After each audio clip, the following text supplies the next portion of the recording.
One of the Lam Rim topics that I've been looking at quite intensely the last several weeks, actually, is the one on the disadvantages of the self-centered thought. And this is a multifaceted non-jewel. It is really, there's a lot here. So I'm going to read to you a little bit from Venerable Chödrön's wisdom on this, working with this mental state, and then I'm going to go off on some tangents. And so when I go off on these tangents, I want you to know that I'm coming back to the self-centered thought. And if I don't make it back there, it's because of my self-centered thinking. So it's just, this way of thinking is just rampant. Maybe you've discovered that in yourself too. So Venerable Chödrön says the self-centered thought is not an afflictive obscuration. It's not a cognitive obscuration, but it is an obscuration on the Mahayana path.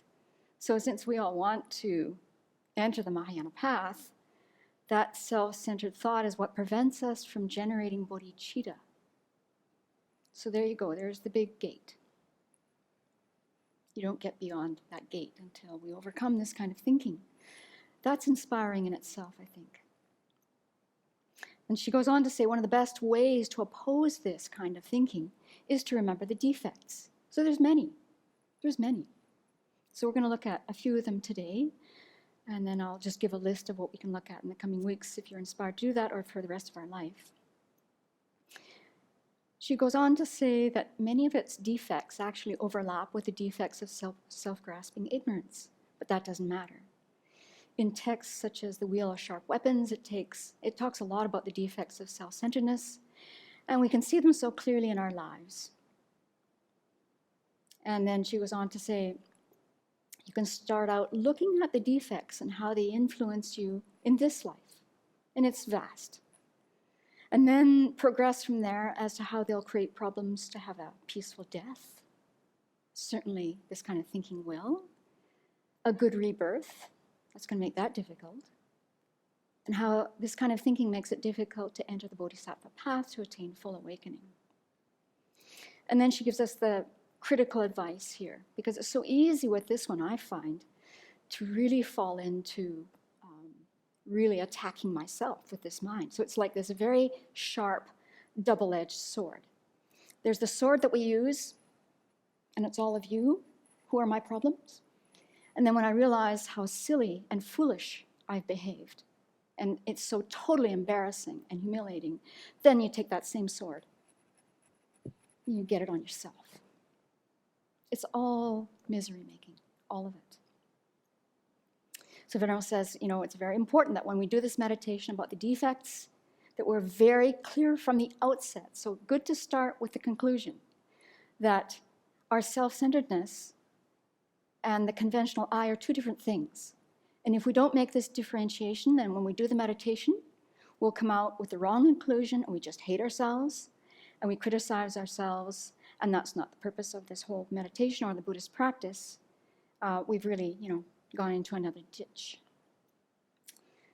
So here comes I think what I'll do is I'm going to read out the disadvantages as they're outlined in Venerable Chödrön's book, Guided Meditations and the Stages of the Path. So she talks about 8. There's subtopics beneath that. As long as you want to make charts, you can make charts off those like crazy. So the 8 are, this kind of thinking makes us act in ways that harm others. It causes us to act in ways we later regret and is the root of self-hatred. It makes us overly sensitive and easily offended. It's the basis for all fear. It breeds dissatisfaction. It's impossible to satisfy the bottomless pit of our desires. It underlies all conflict between individuals, groups, and nations. It motivates us to do harmful actions in a confused attempt to be happy. We thus create negative karma, bringing undesirable situations upon ourselves in the future. Our current problems are the results of our past selfish actions. And of course, obviously, it impedes our spiritual progress and prevents enlightenment. And even if we're not a spiritual practitioner, we're just downright miserable. We're making everyone around us miserable. So there's no wins here with this one.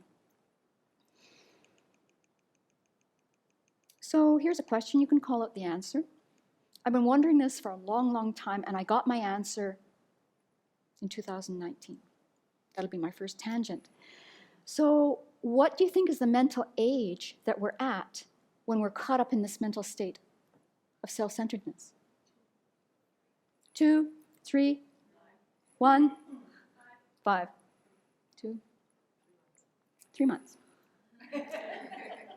I'm going to accept all of these. I had a graphic example of this in December. And I was visiting with my sister and my niece and now my grandniece. So actually there's a sub-tangent to this tangent. So that makes me a grand-aunt. You know, you get that label. I did nothing to get that label. It was easy. My sister happened to have a child who had a child. And all of a sudden you're a grand-aunt. So here we are, you know, these generations of people. And we go out for a very nice lunch in a very modestly priced restaurant in the little town where I grew up. And it's a lovely place. It's fresh. The food's fresh. It's cheap. And the staff is friendly. So we're going to have a very nice lunch with my grandniece, my niece, and my sister, who's also a grandma. So we get all these labels. So we get something nutritious, and then I go and get the table for all of us. And then when everyone comes, I see that the grandniece has a cupcake. And that's lunch. And I thought, well, it's a celebratory lunch. Why not? When you're 2 years old and 9 months, yes, you can have that cupcake. The cupcake, however, was not a healthy cupcake like you see here. I don't know if this is going to get picked up. So it's a cupcake, but there's layers like towers, very, very many floors of icing on this cupcake. And that's lunch for the grandniece. So we start off, and I see that she's struggling to figure out actually how to eat this thing. So of course, from her point of view, the way to go at it is top down, right? With these layers of icing. Total sugar. Now, what's the grand-aunt thinking? Oh, there's misery coming up here, right? If she gets through the first 3 layers of that icing, we're going to have a tyrant on our hands. So what does the grand-aunt do? The grand-aunt, who happens to be a nun, who knows everything. I make the suggestion that we cut the cupcake in half, right? So that at least when the cupcake is on its side, right, you can get to something that resembles food. I thought this was just a happy solution, right? Just get to the food. Well, little do I know, kaboom! The 2-year-old with 9 months added to that absolutely bursts into tears. And at first I thought she was kidding, you know, because it was sort of like, you know, that if you've been around kids or, you know what, I mean, let's face it, it's a temper tantrum. Temper tantrums cut across all ages. So at first it looked like she was laughing, but she saw that she was not getting the results she wanted. I could see skill in this. So she then, you know, started to crank it up. And just the physical part of getting into a rage, you know, that part of just getting worked up and holding your breath and screaming in this very nice restaurant, screaming blue murder. And it was like, wow, this is really interesting. Now, interestingly enough, the whole restaurant that day was filled with women. Of all ages, no one batted an eye. Everybody knows a temper tantrum when they hear one. Nobody looked around, what, is anyone killing that kid? But this little girl kept ramping it up and ramping it up. Didn't matter what we said, and then after a while we clued in, you know, stop suggesting things. But she got herself worked up into such a state, self-centered thought, right? Her way of working with this treat had been destroyed by people she probably trusts, maybe not anymore, especially the grand-aunt. But she just got herself worked into this state that went on for quite some time. Fortunately, because it's a town, I had an appointment to go to, and I decided to walk. I thought, yeah, I'm going to go and get a walk in. It subsided after about a half an hour, apparently. But what I saw was, this is what we all do. We don't get our way, except we've been doing this since the beginning of time, and as we get older, we get more skills, right? We get more refined. We use our ways of reasoning and logic to sort of hide the temper tantrum and to present our views in a way that we think we're totally convinced are reasonable and compelling. Well, this little girl doesn't have those skills yet. That's what she's got to work with. I destroyed her muffin. I destroyed her lunch. And that's how she was going to deal with it. I hope to heavens that there's some intervention here at some point. It's not just going to be the muffin. It'll be everything else. So that was very impactful to see. And that was a tangent on self-centered thought. So the one I thought we'd look at today is, Venerable sums it up so beautifully. It's related to this, about how this way of thinking makes us so overly sensitive and easily offended.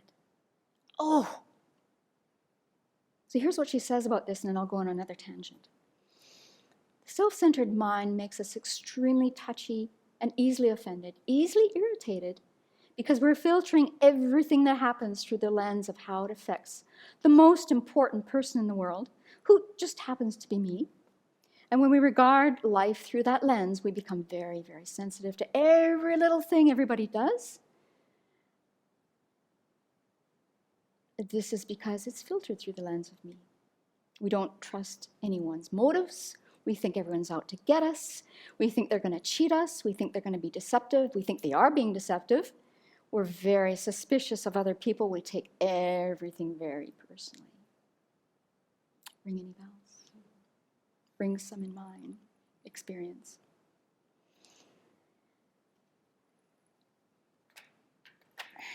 Next tangent. It's related.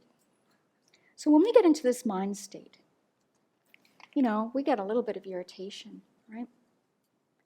But then we keep going because the mind gets more and more convinced that you're harming me, what you're saying is offending me, you're out to get me, and this view gets more and more inflamed, and I think I'm running out of ink, except our mind doesn't run out of red ink, and the flames get flamed by the afflictions, and we keep going, and pretty soon, we're just inflamed.